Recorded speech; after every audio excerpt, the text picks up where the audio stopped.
Oke, terima kasih saudara Anda masih bersama kami di Sapa Lampung.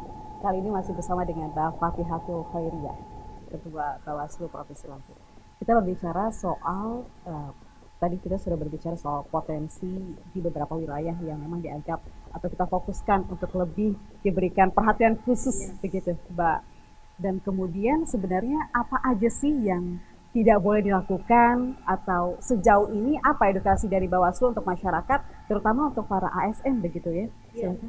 Jadi kan seperti yang saya sampaikan tadi, kita punya tugas pencegahan dan memang tidak semua masyarakat kita ini kan peduli terhadap perkembangan terkini menyangkut aturan-aturan.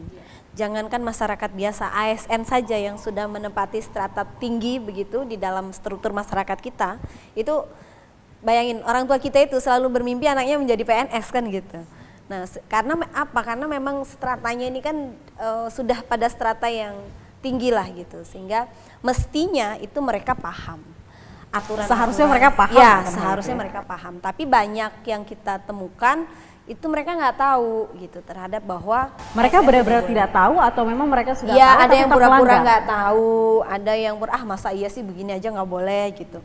Sebenarnya kita ingin sampaikan bahwa yang tidak membolehkan ASN itu melakukan hal-hal yang dilarang itu bukan pengawas pemilu yang melarang, tapi bahwa aturan yang membuat mereka itu tidak boleh seperti itu. Ada kode etik yang mereka harus patuhi, kode etik sebagai PNS. Kemudian ada surat edaran dari Menpan RB, Mendagri dan juga Komisi ASN yang secara teknis betul itu mengatur.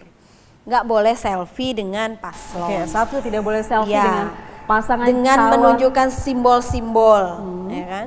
Kemudian tidak boleh like di Facebook itu, apapun media sosial, like, memposting di media sosial apapun itu Facebook, tidak boleh. Twitter, Instagram, itu tidak boleh mereka di berbagai media sosial apapun ya.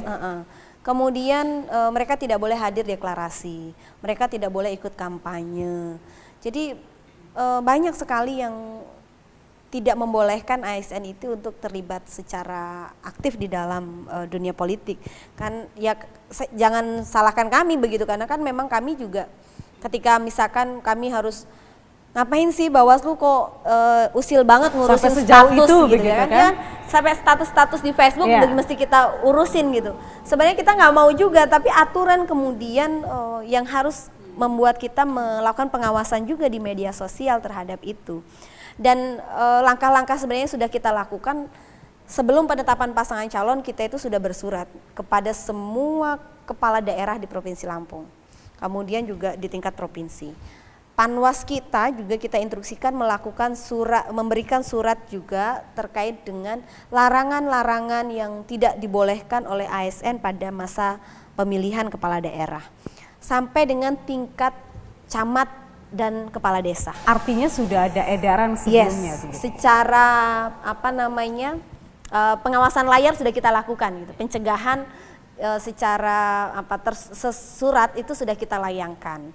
Tapi bahwa belum semuanya ini iya, dan sehingga kemudian kami di bulan April nanti akan roadshow ke kabupaten kota untuk bertemu dengan SKPD di tingkat kabupaten, kemudian juga camat di kabupaten tersebut. Kita akan mensosialisasikan bagaimana netralitas ASN itu harus dijaga. Termasuk besok saya juga mendorong Pemda-Pemda untuk membuat kegiatan seperti itu. Termasuk besok saya juga diundang oleh Kesbangpol Metro itu untuk menyampaikan sosialisasi terkait dengan larangan ASN, dan kita mendorong semua kepala daerah juga melakukan hal yang sama, karena tentu ini akan sangat bermanfaat bagi mereka ketika para ASN itu paham apa yang boleh dan tidak boleh dilakukan pada masa pemilihan ini. Karena sebenarnya kalau boleh jujur juga ASN juga sebenarnya sangat terbantu kalau sampai kemudian tegas-tegas gitu ya, bahwa memang ini nggak boleh gitu. Kan ini kadang-kadang kan begini, ASN ini kenapa kemudian menunjukkan keberpihakannya, karena iklim kekuasaan di lingkungan pemerintah daerah itu kan luar biasa. Kalau nggak terlihat membantu, nanti nggak di gitu, nggak bisa mendapat posisi yang strategis misalkan. Nah, itu yang mesti dirubah juga, selain daripada kesadaran dari ASN untuk bisa menempatkan diri dengan tepat. Baik. berbicara soal ASN, bahwa sebenarnya ASN kita juga banyak, artinya bahwa di beberapa daerah, kemudian bagaimana kita memonitor ASN yang ada di daerah, apalagi yang di pelosok bahkan yang belum sempat terjamah begitu. Apakah semua sebanyak ini bisa kita monitor begitu Mbak? Dan mungkin sanksi apa sih yang pantas dan yang tegas begitu, agar kemudian ini tidak bisa terulang kembali begitu ya? Memang kita ini kan ASN kita sampai di pelosok-pelosok kampung ya. Jadi jajaran kita kan juga sampai di tingkat kelurahan. Kita sampaikan himbauan kepada semua kepala desa. Ini kan kepala desa itu punya potensi untuk menyalahgunakan. Kepala desa berpotensi besar. Ya, kepala desa atau sebutan lain. Ada lurah, ada kepala pekon, ada kepala tiuh ya kan, kepala kampung.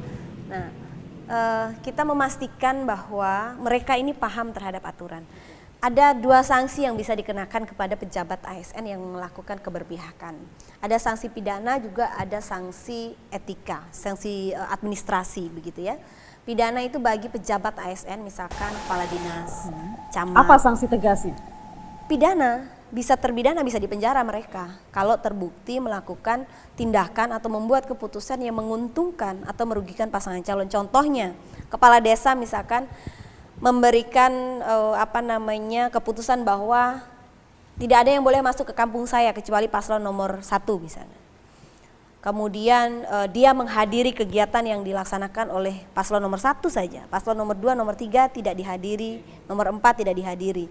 Nah, ya itu kan bagian dari menunjukkan sikap atau melakukan tindakan yang menguntungkan dan merugikan pasangan calon. Nah, itulah yang tidak boleh dilakukan oleh kepala desa pun juga oleh camat. Kan ada yang bertanya, gimana kalau sebagai camat gitu kan, kepala pemerintahan di lingkup kecamatan ada kegiatan kampanye, masa saya nggak tahu, masa saya nggak bisa kontrol?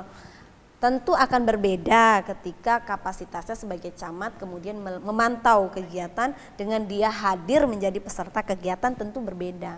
Jadi saya bilang, ya tidak kemudian kami pakai kacamata kuda begitu ya, tetap kita juga melihat kenapa hadir, dalam rangka apa dan lain sebagainya, pasti kita akan lihat.